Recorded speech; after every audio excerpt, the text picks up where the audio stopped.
18세기 스코틀랜드의 수도 에딘버러. 세상의 모든 지식을 담은 책이 나왔다.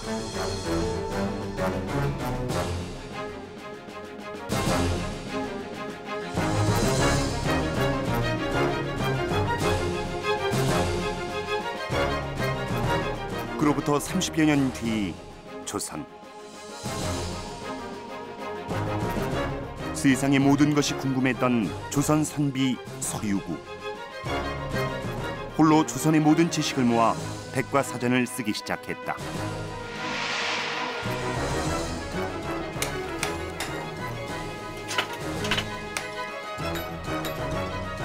그것이 임원경제지다.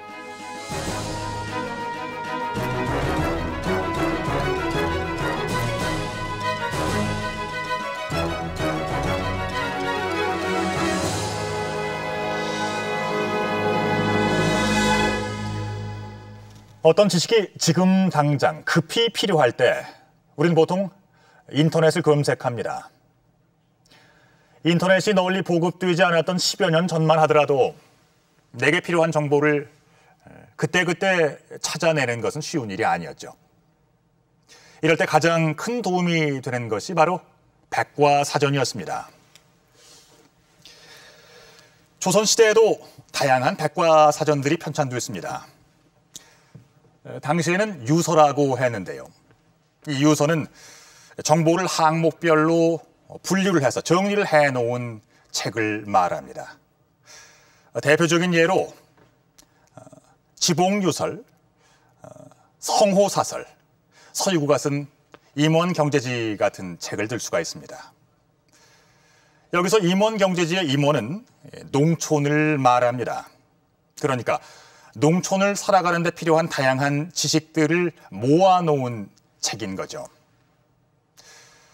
이 책은 농업, 건축, 의학, 과학, 수학, 천문학, 생물학, 음악, 미술에 이르기까지 19세기 조선시대의 다양한 지식들을 집대성해 놓았습니다. 총 113권의 책으로 글자 수만 250만 자에 이릅니다. 그런데 여기서 더욱 놀라운 사실은 이처럼 방대한 지식을 서유구 혼자서 완성을 했다는 것입니다. 그리고 이 19세기의 정보가 21세기인 오늘날에도 여전히 유효하다는 것입니다.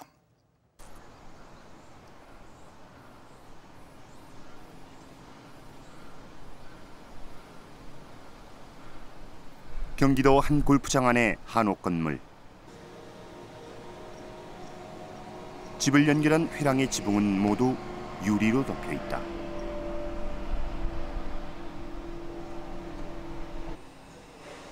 석갈의 틈으로 하늘과 태양이 보이는 파격적인 디자인.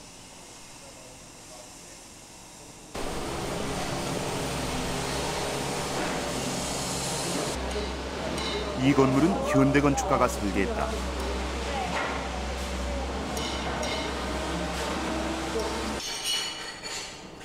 천장의 구조도 특이하다.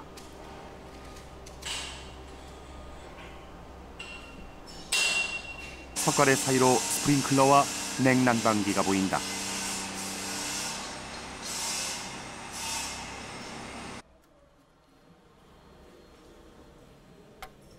천장 위에는 무엇이 들어있을까?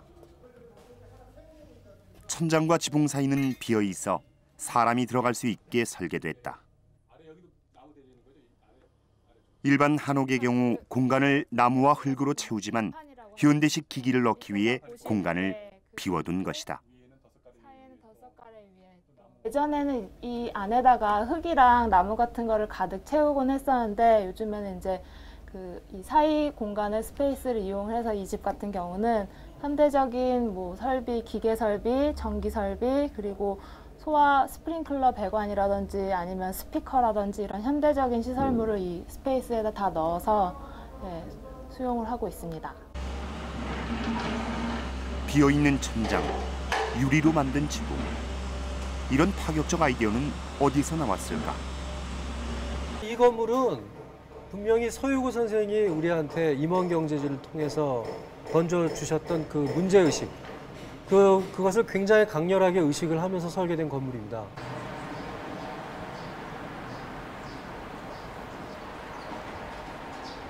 건축가 황두진 씨는 몇 년 전 한옥을 개보수하던 중 중요한 사실을 발견했다. 보수를 위해 해체한 한옥 지붕엔 흙이 쌓여 있었다.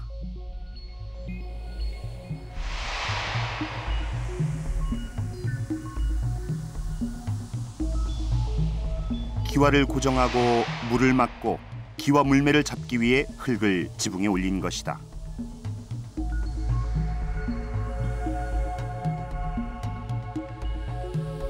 흙의 습기로 석가래가 썩는 경우도 있었다.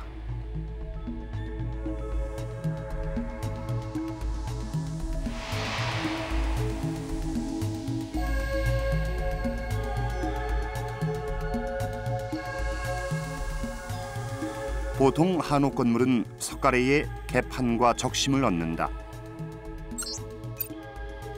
그 위에 다시 석회 다짐과 흙을 올리고 기와를 얹는다.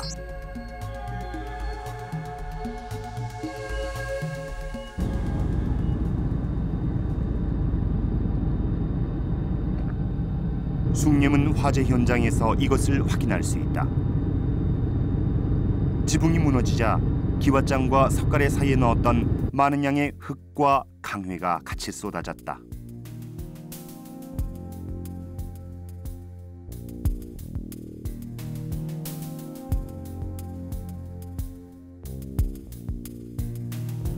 서유군은 임원 경제지에서 지붕에 너무 많은 흙을 올리는 것을 경계했다.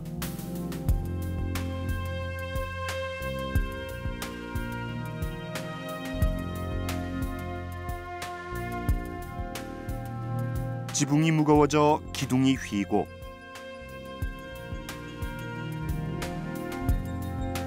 습기를 머금은 흙은 계절에 따라 수축과 팽창을 반복해 기와를 망가뜨린다는 것이다.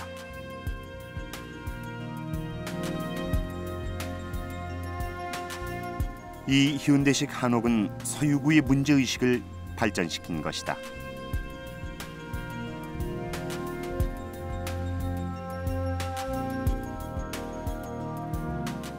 석가래 위에 나무를 올리고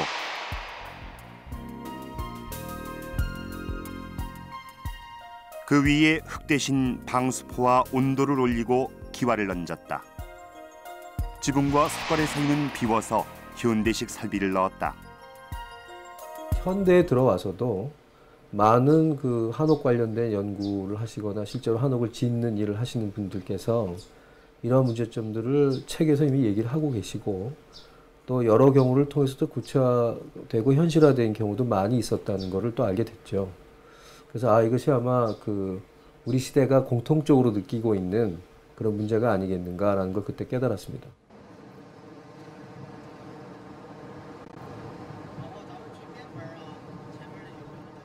중국의 집은 벽돌로 지은 것이 많다.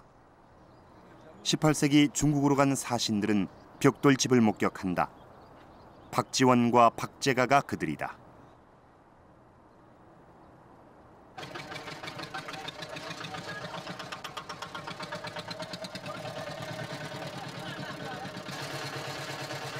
그들은 벽돌의 편리성을 간파하고 적극적으로 벽돌 건물을 지을 것을 열하일기와 북학의회에서 주장했다. 现在这个砖压力它有机器啊，有压力，哎，它挤出来的坯。 서유군은 북학파의 주장을 적극적으로 수용했다.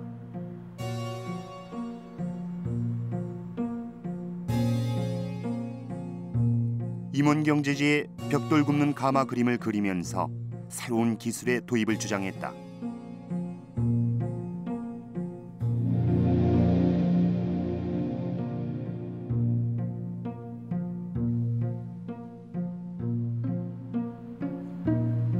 정조시대의 수원 화성은 당시로서는 신기술인 벽돌과 거중기를 사용해 지은 건축물이다.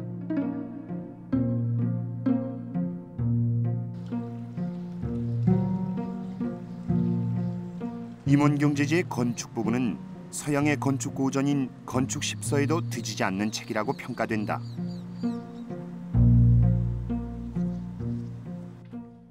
저는 임원경제지 쪽이 훨씬 더 그 현장에서의 생생한 느낌, 생동감 있는 이야기를 더 많이 담고 있다고 생각합니다. 그래서 아마도 서유구 선생이 이 책을 쓰시면서 그 실제로 직접 현장에 나가서 집 짓는 과정을 많이 보셨고 또 현장에서 일하는 사람들과 많은 대화를 나누셨던 그런 증거가 아닌가 그렇게 생각하고 있습니다.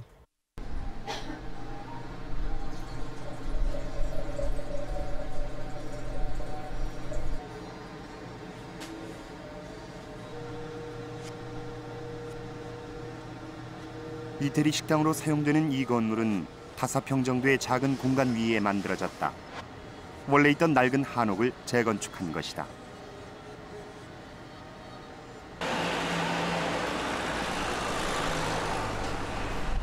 서울 북촌 한복판에 양옥과 한옥이 서로 마주보는 형태로 건물이 설계됐다.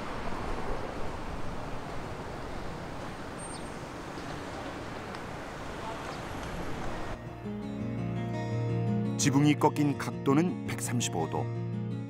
직각으로 꺾이는 일반 한옥 지붕과는 다르다.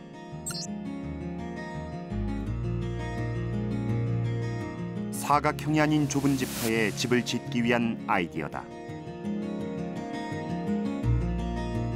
건축물이 그 주어진 환경에 조금 더 잘 적응할 수 있도록 하는 방향이 이루어져야 된다는 걸 말씀하셨기 때문에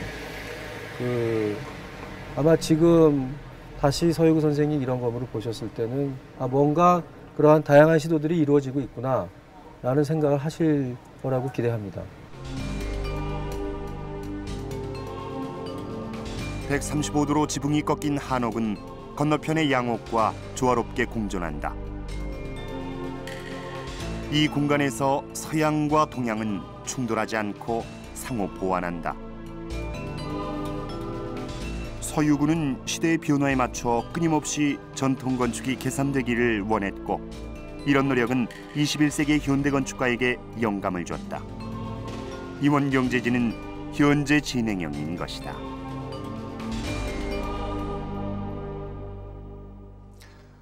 서유구는 집터, 담장, 지붕, 온돌, 부엌에 이르기까지 그 무엇 하나 그냥 지나치지 않고 일일이 비판하고 대안을 제시했습니다.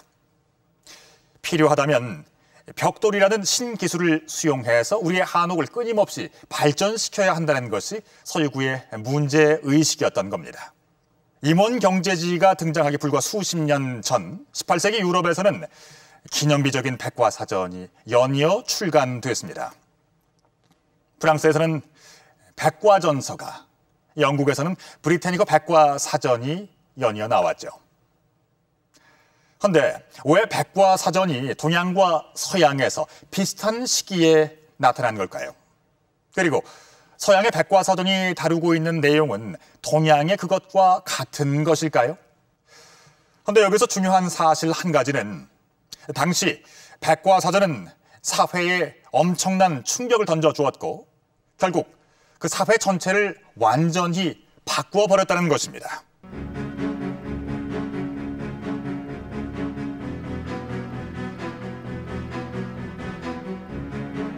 계몽주의 열기가 한창이던 18세기 스코틀랜드의 수도 에딘버러.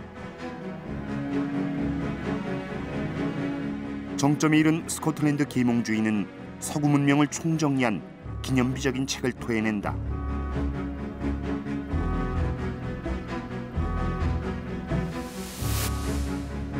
커다란 종이코를 즐겨단 앤드루 벨은 젊은 편집자 윌리엄 스메일리와 당시의 모든 지식을 집대성한 책을 기획한다.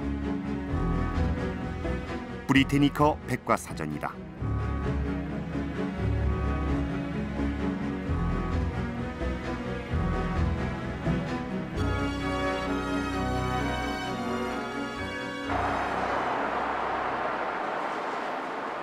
현재 브리테니커 본사는 미국 시카고에 있다.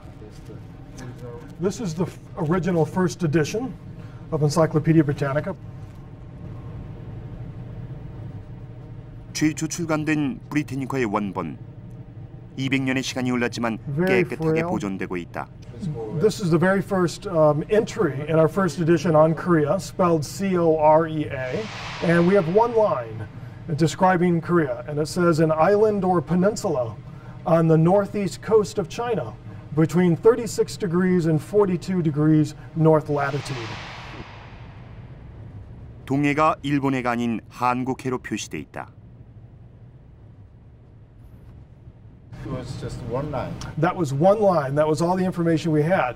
Now, not to feel bad, the early editors of Britannica also did not have much information about places such as California. 원본엔 어떤 정보들이 있을까?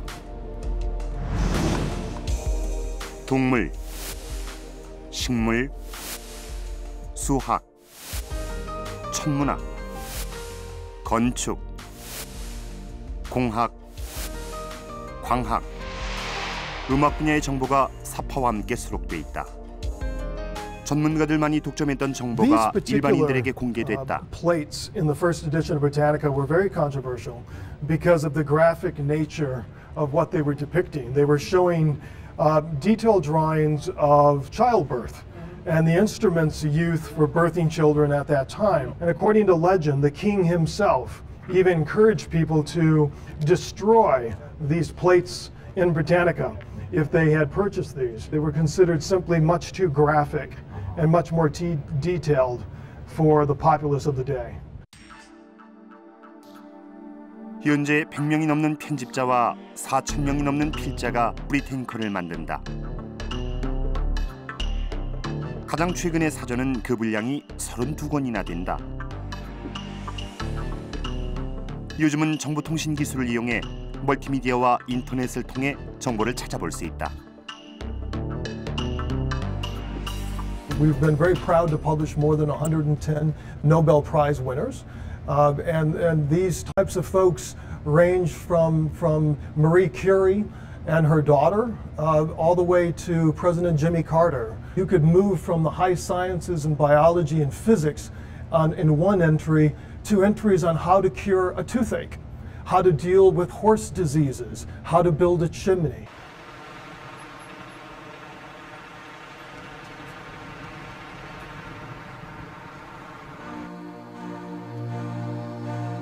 프랑스에서는 브리테니커보다 17년 앞서 백과사전이 출판됐다.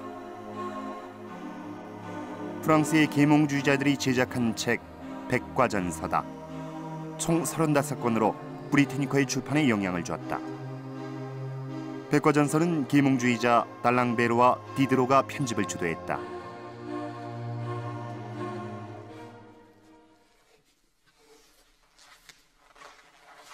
대중의 호응은 폭발적이었다. 백과전서는 25만 세트가 넘게 팔려나갔다. 책의 첫 장에 그려진 빛으로 둘러싸인 여인은 계몽주의의 상징인 진리를, 옆에 두 여인은 이성과 철학을 상징한다. 사람들은 도판과 사파를 통해 전문 정보를 쉽게 이해할 수 있게 됐다. 이전까지 도제식으로 배우던 전문 지식이 표준화돼서 공개되는 것이다.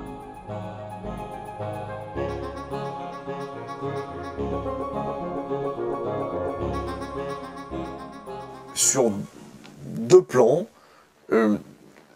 il se trouve que encore au début du XVIIIe, quand on entrait dans, par exemple, je ne sais pas, une entreprise qui fabriquait des chaudrons, qui fabriquait du cuivre, qui faisait des cloches, enfin des entreprises donc aboutissant à des produits, on devait tout de suite jurer le secret de fabrication.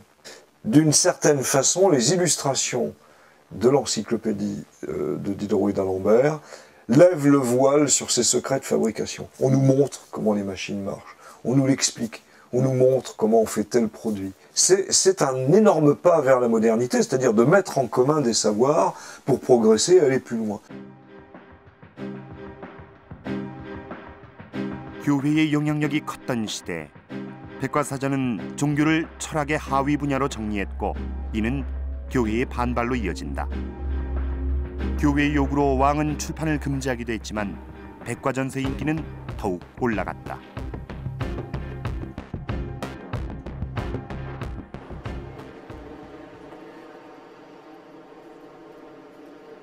바스티유 감옥 습격으로 시작된 프랑스 혁명. 백과전선은 혁명의 단초를 제공했다. 책을 통해 공화정의 이념이 퍼져나갔고 구시대의 질서가 붕괴됐다. Extrêmement travaillé, réfléchi sur des concepts qui vont animer la philosophie révolutionnaire, ne serait-ce que les mots révolution, les mots république, les mots liberté, les mots démocratie, tous ces mots-là font l'objet d'analyses qui vont être finalement très recherchées par les révolutionnaires, mais bon, c'était dans le fond en germe dans cette encyclopédie.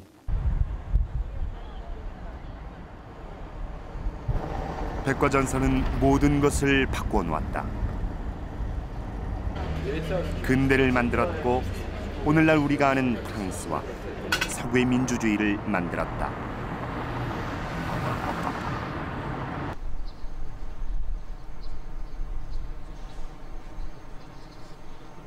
전체적으로 그러면 이번 16지 내용들이 거의 다 임원경제지 편집회의가 한창이다. 양이 사실은 감이 안 오는데 보통. 임원경제지는 건축, 요리, 어업 부분이 개별적으로 번역된 적은 있지만 책 전체가 번역된 적은 없다.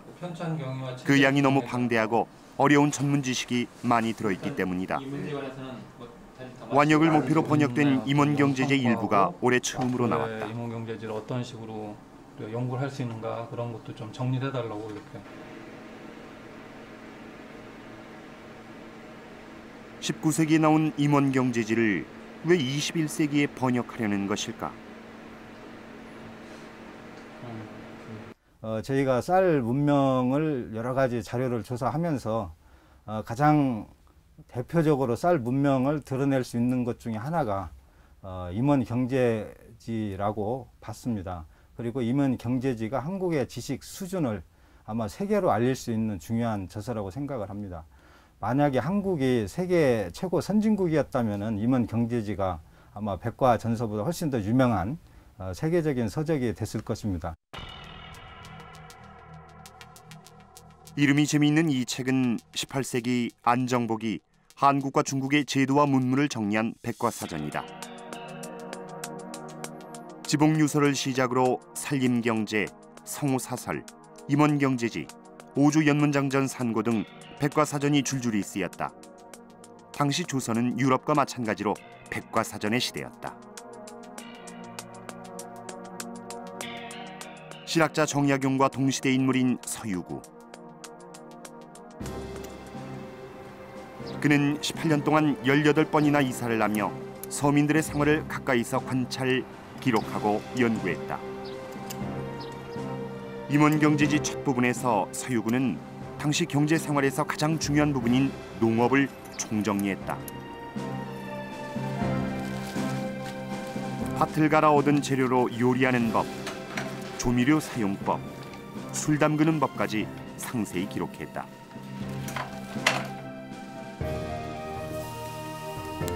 집을 짓고 집에 필요한 침구와 등불, 생활용품에 관한 지식은 임원경제지의 서명지에 있다.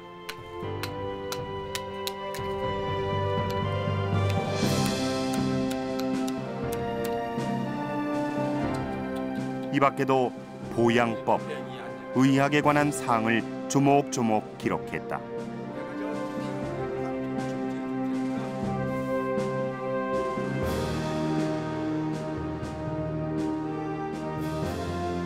서유구는 홀로 당시의 모든 지식을 모았다.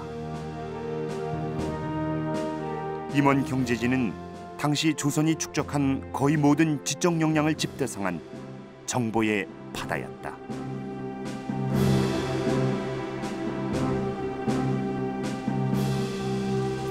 임원경제지는 다양한 분야의 지식을 사파로 전달합니다. 그림을 통해 지식을 효과적으로 전달하려는 것인데요.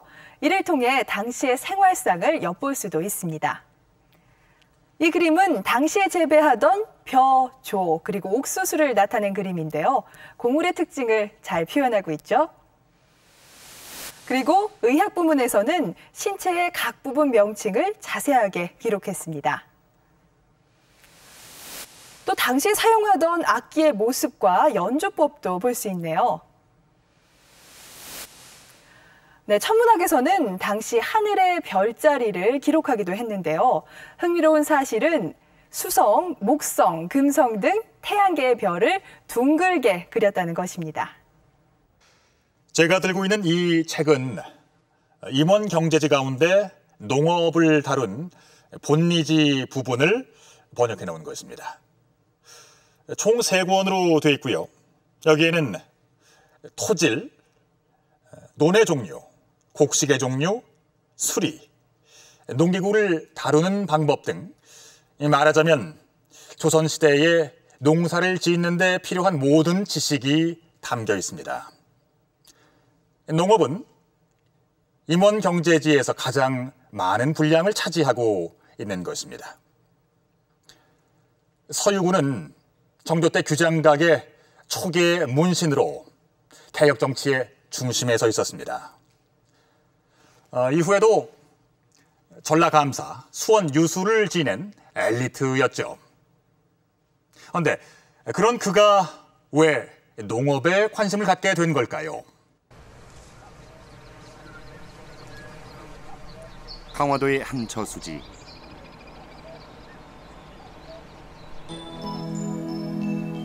멸종위기종인 매화 마름의 군락지로 유명하다.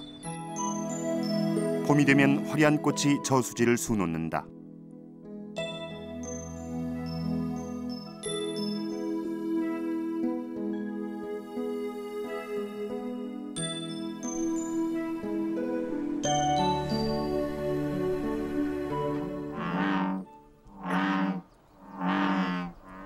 많은 생물들이 저수지의 의지에 살아간다.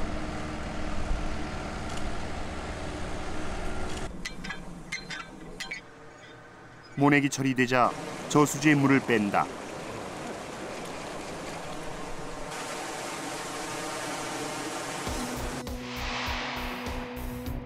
물이 빠진 저수지는 놀랍게도 논으로 변한다.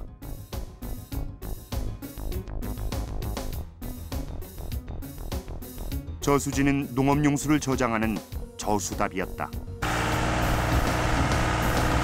100여 년 전에도 이 논은 저수답이었다. 봄철 강수량이 부족하고 저수지 건설이 어려운 지역에서 전통적으로 해온 농법이다.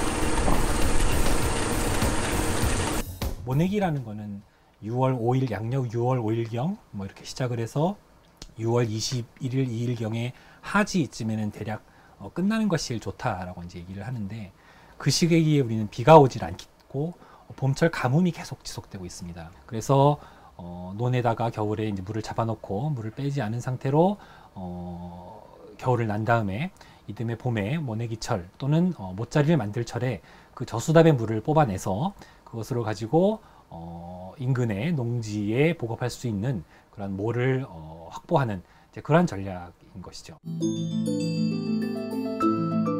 조선 후기 물이 많이 필요한 이양법이 보급되면서 농업용수 관리는 더욱 중요해졌다. 물을 둘러싼 분쟁도 끊이지 않았다.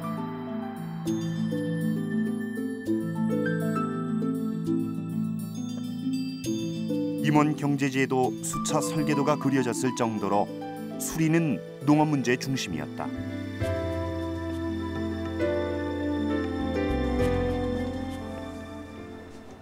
국립중앙과학관에서는 이 수차를 4분의 1의 크기로 복원했다.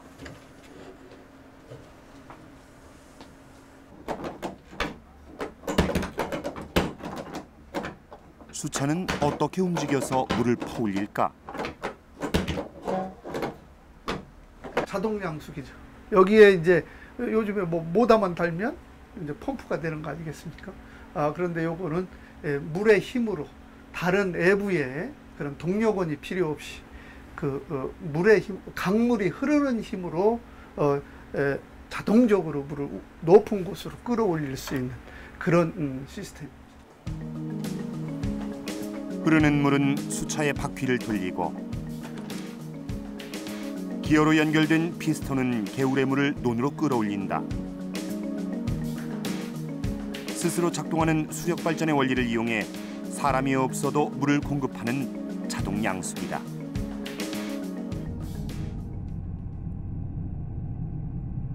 임원 경제지는 정조의 농업개혁의 영향을 받았다.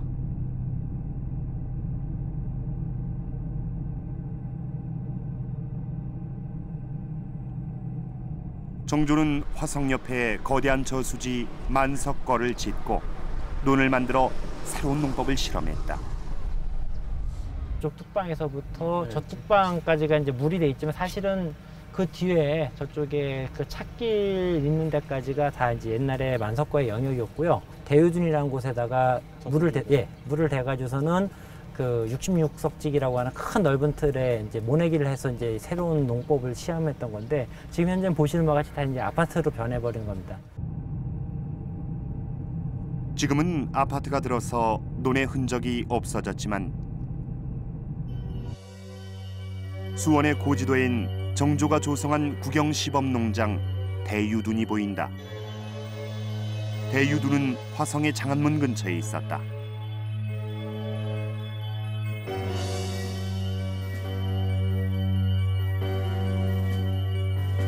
만석거 저수지를 파서 이곳에 물을 가지고 대유둔 또는 북둔이라고 하는 국영 시범 농장을 경영했습니다. 이곳에서는 새로운 농법과 새로운 그 농업 기술을 적용을 했고 그리고 경험 많은 농부와 젊은 농부들을 짝을 지어서 협동 농업을 운영을 했기 때문에 이곳에서는 기대했던 것 이상의 높은 그 생산성을 구현을 했습니다. 농업 실험의 성공에 고무된 정조는 농서를 지어올리라는 명령을 내린다. 서유구를 포함해서 박지원, 박재가 등 많은 학자가 농서를 올렸다.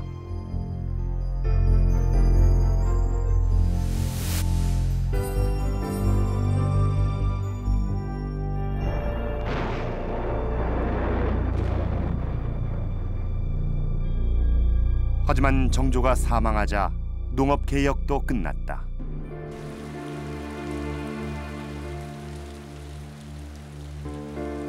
서유구의 집안도 이후 몰락했다.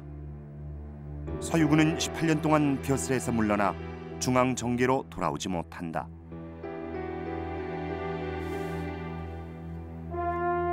그리고 그 기간 임원경지지 집필에 전념한다. 조선의 풍토에 맞는 농법을 찾는 것이 서유구의 과제였다.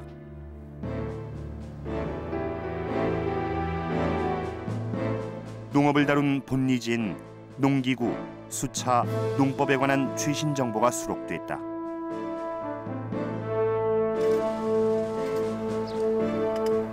서유구는 20여 년 만에 정계에 복귀한 뒤에도 계속해서 농서를 썼다. 전라감사 시절엔 흉년에 대비해 고구마를 보급했다. 고구마는 서유구에 의해 비로소 남쪽 지방 전역에서 재배된다. 1833년부터 호남 관찰사를 하면서 어떤 기근이 닥쳤을 때 농민의 참상들을 경험을 하고 그래서 이런 기근에 대처할 수 있는 작물로 고구마에 대해서 주목을 하면서 그동안 정리되어 왔던 고구마 재배법들을 집대성을 해갖고 이제 서유구가 지은 게 종조법입니다. 서유구는 다양한 고구마 요리를 임원 경제지에 기록했다. 1836년 서유구는 수원 유수로 부임한다.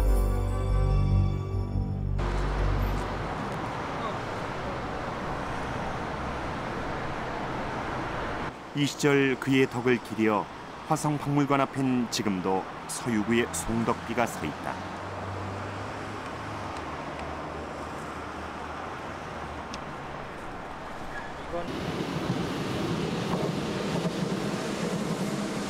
서유구는 정조가 지은 저수지 충만제를 보수해 정조의 농업 정책을 계승한다. 중국에서 직접 벼 품종을 들여와 논에서 시험 재배를 시도했다. 이 시험 농장은 지금의 농업진흥청 시험 재배장으로 이어진다.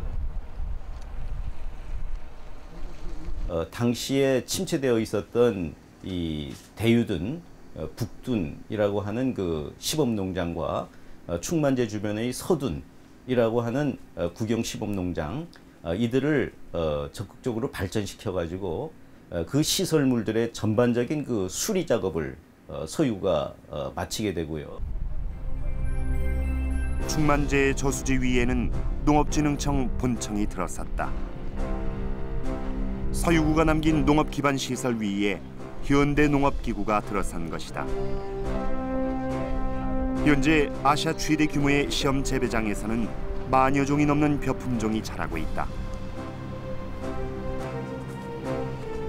서유구는 200년 전에 우리 근대 농업의 기반을 닦은 것이다.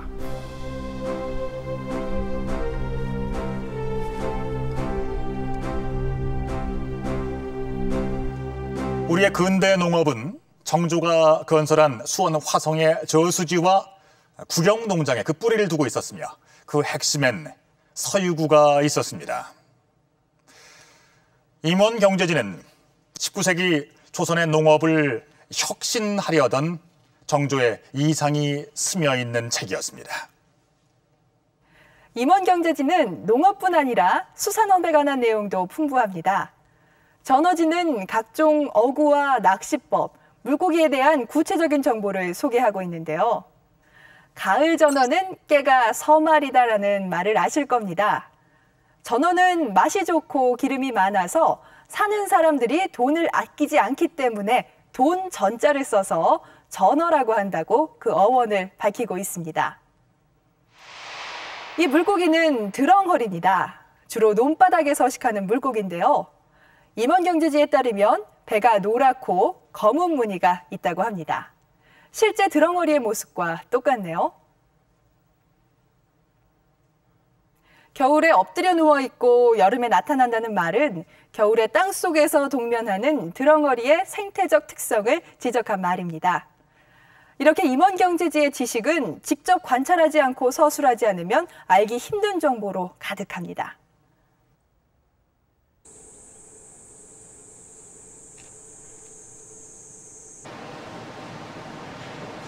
전통 음식을 전공하는 학생들이 요리를 하고 있다. 임원경제지 정조지에 실린 음식들을 재현하는 중이다. 정조지는 가장 많은 종류의 조선시대 음식을 기록한 책이다. 사대부 서유구가 요리책을 쓴 것이다. 정조지 편역에 참여한 차경희 교수는 80여 가지 음식을 재현했다.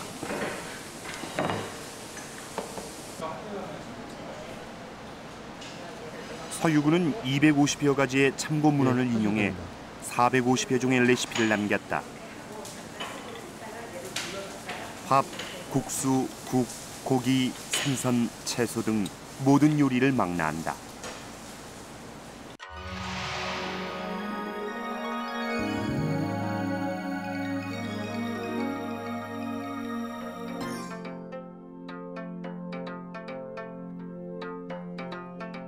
이날 재현한 요리를 통해 당시 사대부의 음식 문화를 엿볼 수 있다. 탁장면은 동그란 면발에 우유와 육수를 본 국수다.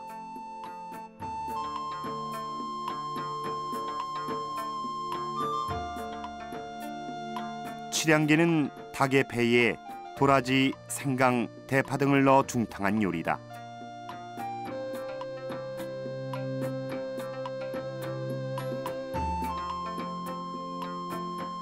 흑두초는 검은 콩, 미역, 귤 껍질로 만든다.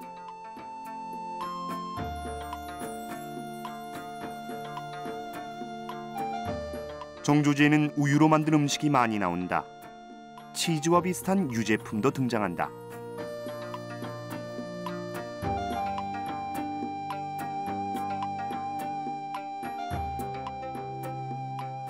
우유의 사용은 삼국시대 때부터 있었다라는 기록이 있습니다. 그리고 고려사에는 고려 우왕 때 우유소라고 하는 관청이 생겨서 팔관회와 같은 국가의 행사에서는 이 우유를 음식에 이용을 했다라고 하는 기록이 있고요. 또 사치가 너무 심해져서 옛날 그 소라고 하는 거는 농사의 수단이었기 때문에 우유를 많이 짜지 말아라라고 하는 금지령이 내려지기도 했습니다.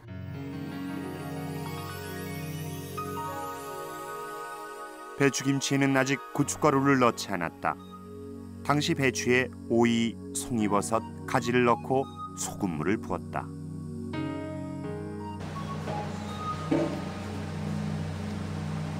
늙은 오이로 만든 김치 호과전은 속을 고춧가루로 만든 양념소로 채웠다.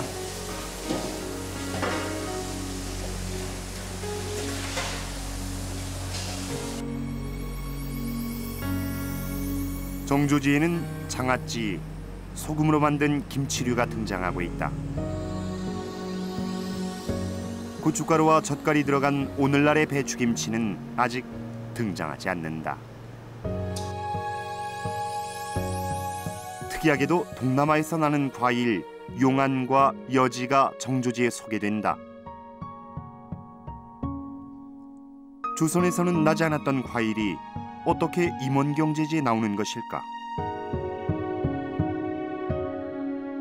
1600년대 때부터 우리나라에 자주 등장합니다. 그리고 1800년대 이후에는 궁중의 의궤나 사대부가의 상에는 심심치 않게 올라오는 이런 과일입니다. 이웃에 일본이나 중국과 활발히 교역을 하면서, 즉 조선통신사나 중국으로부터의 사신을 통해서 많은 양이 유입이 돼서 궁이나 사대부층에서 이용이 되어 왔던 과일이라고 생각이 됩니다. 정조지에는 200종이 넘는 전통주 제조법도 전해진다. 떡을 빚어 만드는 술 하향주를 복원하고 있다. 떡을 발효시켜 찹쌀에 섞은 다음 다시 발효시킨다.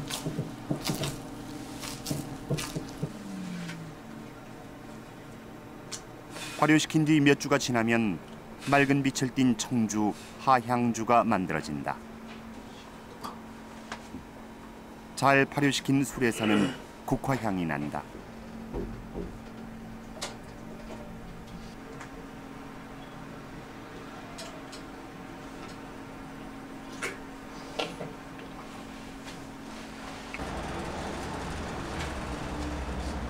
전통주 연구소장 박록담 씨는 임원 경제지를 이용해 명맥이 끊긴 전통주를 복원하고 있다.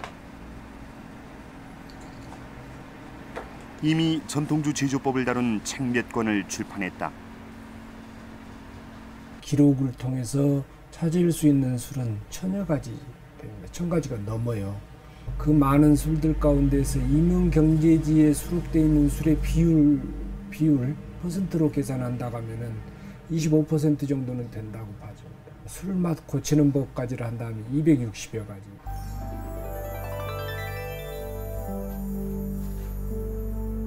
임원경제지의 술 제조법에 따라 지금까지 80여 종의 전통주가 복원됐다.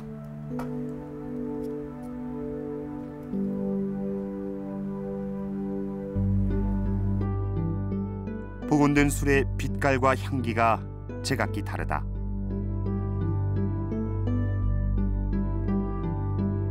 임원경제지에 수록된 술이 모두 복원된다면 우리 전통주에 대한 인식을 바꿀 수 있을 것으로 기대된다. 임원 16주에 있는 술들만 완전히 복원한다고 하더라도, 복원해서 상품화 가능하다면 우리 술이 그만큼 다양해지고 지금까지 누룩냄새 중심에서 향기 중심으로 술이 한층 이상이 높아지는 거겠죠. 그렇게 됐을 때는 전통주도 세계 어떤 나라 술들하고 견주어서 자랑할 만하다. 세계 명주화가 가능하다는 그런 결론이에요.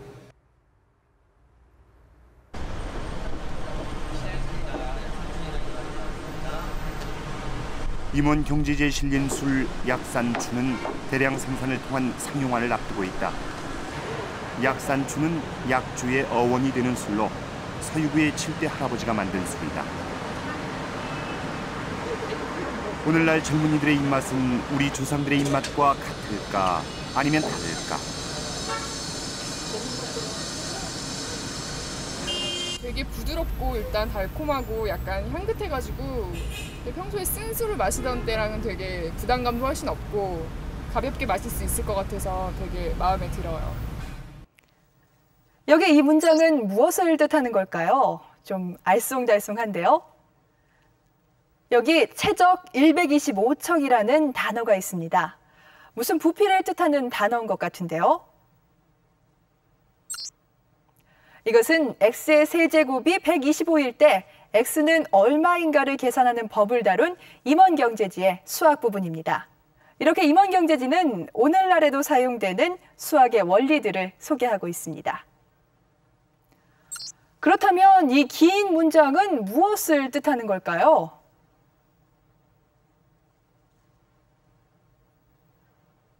삼각함수의 원리를 설명하는 것입니다. 도형으로 사인, 코사인, 탄젠트 값을 구하는 것을 설명하고 있는데요. 임원경제지에서 정현은 사인 x를, 여현은 코사인 x를, 그리고 정절은 탄젠트 x를 뜻하는 한자어입니다. 당시 서유구는 삼각함수를 이해하고 있었습니다. 여기서 한 가지 의문이 생깁니다.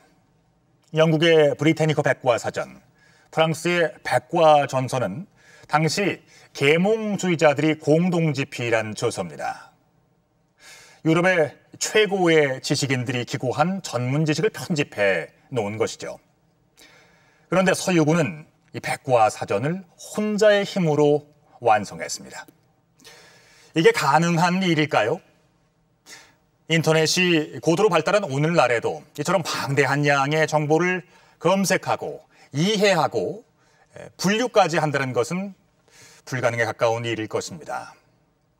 그렇다면 그는 우리가 상상조차 하기 힘들 만큼 천재적인 두뇌를 지닌 인물이었을까요?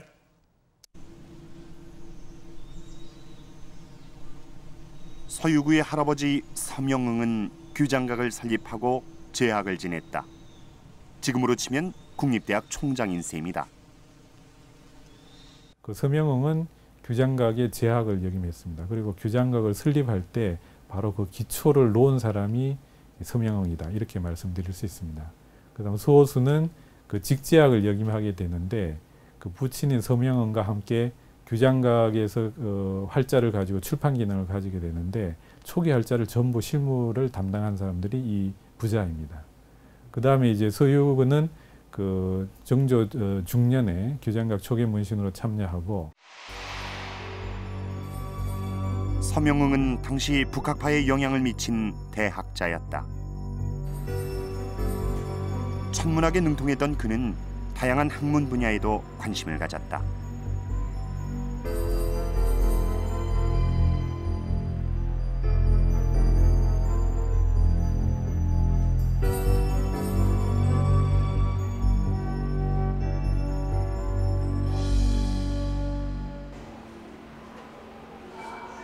영조 시절에 세조때 악보를 모아 만든 대학 후보도 서명응이 편찬한 책이다.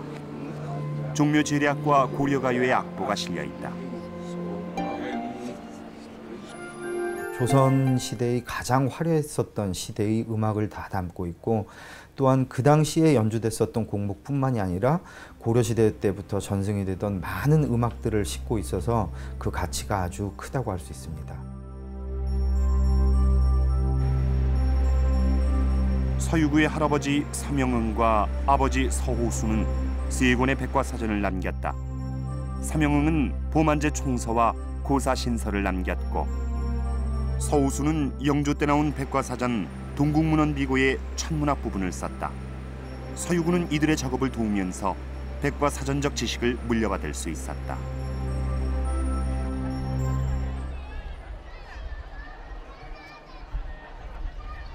중국과 서양 문물을 적극적으로 수용하던 시대적 조류도 서유구에게 영향을 끼쳤다. 중국에 간 사신들은 북경의 유리창에 들러 새로운 서적과 골동품을 샀다.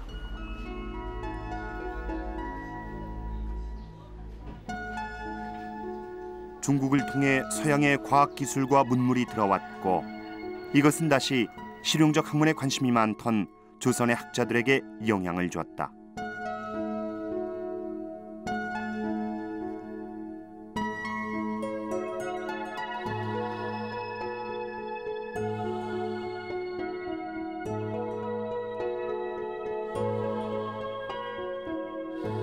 김홍도가 그린 이 그림은 당시의 활발한 국제 교류를 보여준다. 칼을 앞에 놓은 선비는 중국 악기 비파를 연주한다.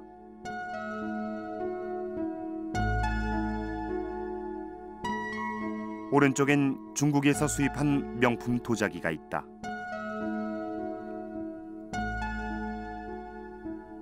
정조지에는 특별한 음식에 관한 기록이 있다. 가수저라. 이 음식은 무엇일까? 카스테라를 한자로 표기한 것이다.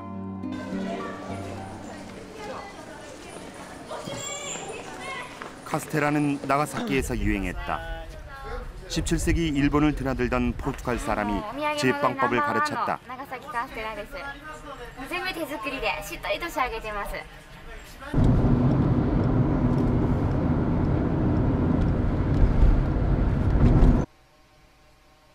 카스테라가 어떻게 임원 경제지에 실렸을까?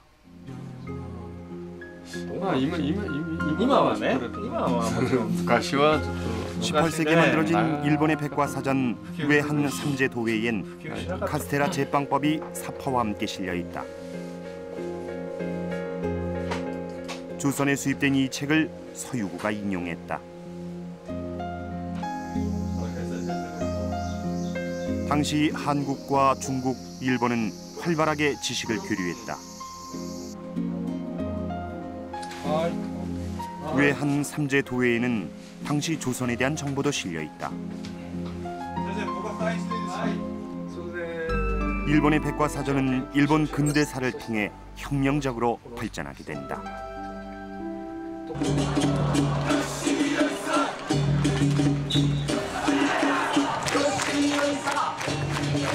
370년 전통의 나가사키 축제. 여기에서 우린 일본의 근대를 관통하는 사실 하나를 발견할 수 있다. 이 아이들은 중국 옷을 입고 있다. 서양 옷을 입은 아이도 있다.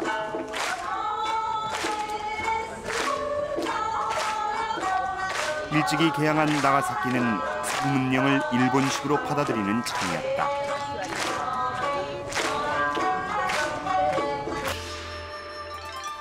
신문명을 배우기 위해 수많은 청년들이 나가사키에 몰려들었고 이들이 일본의 근대화를 이끌었다.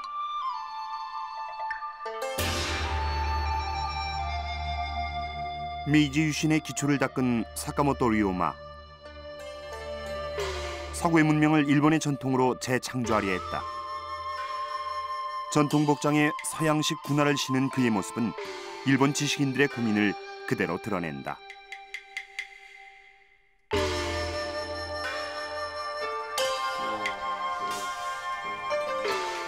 일본의 백과사전 전통은 근대적 백과사전의 편찬으로 발전했다. 1914년 메이지 시대까지의 일본 문물을 정리한 최대의 유서 고사유원이 나왔고 1931년엔 2,000명이 넘는 전문가가 저술한 대백과사전이 출판됐다. それを1930年代初めにですね、日本のこの大百科事典は、そこまでようやく到達したというふうに言ってもいいでしょう。そういう要するにつまり意味でのヨーロッパ式の百科事典というのがですね、そこで初めて登場すると。でその前提になっているのは、要するにつまり専門家がいなければですね、それは不可能なことなんですね。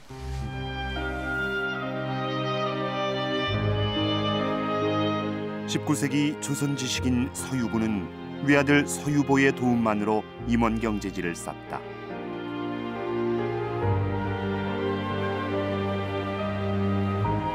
임원 경제지 오주 연문장전 산고를 끝으로 조선의 백과사전은 더 이상 나오지 않는다. 외롭게 지켜온 가업을 이을 외아들이 요절하자 서유구는 깊이 탄식했다.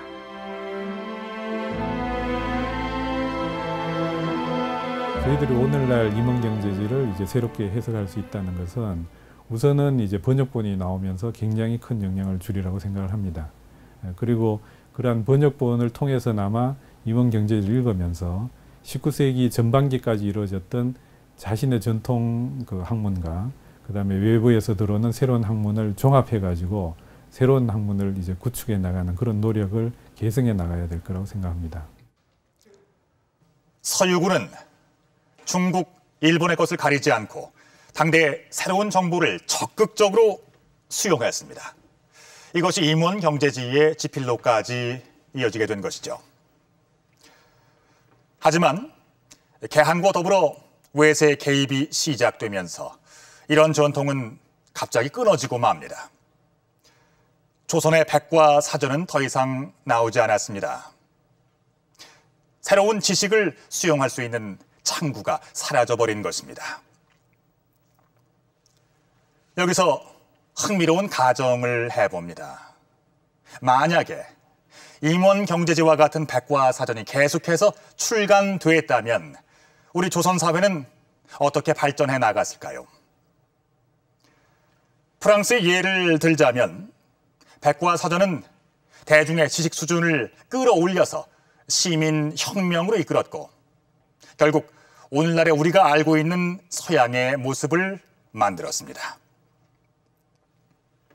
만약 서유구와 같은 지식인들이 백과사전과 같은 책을 계속 펴냈다면 우리의 근대사도 다른 방향으로 흘러가지 않았을까요?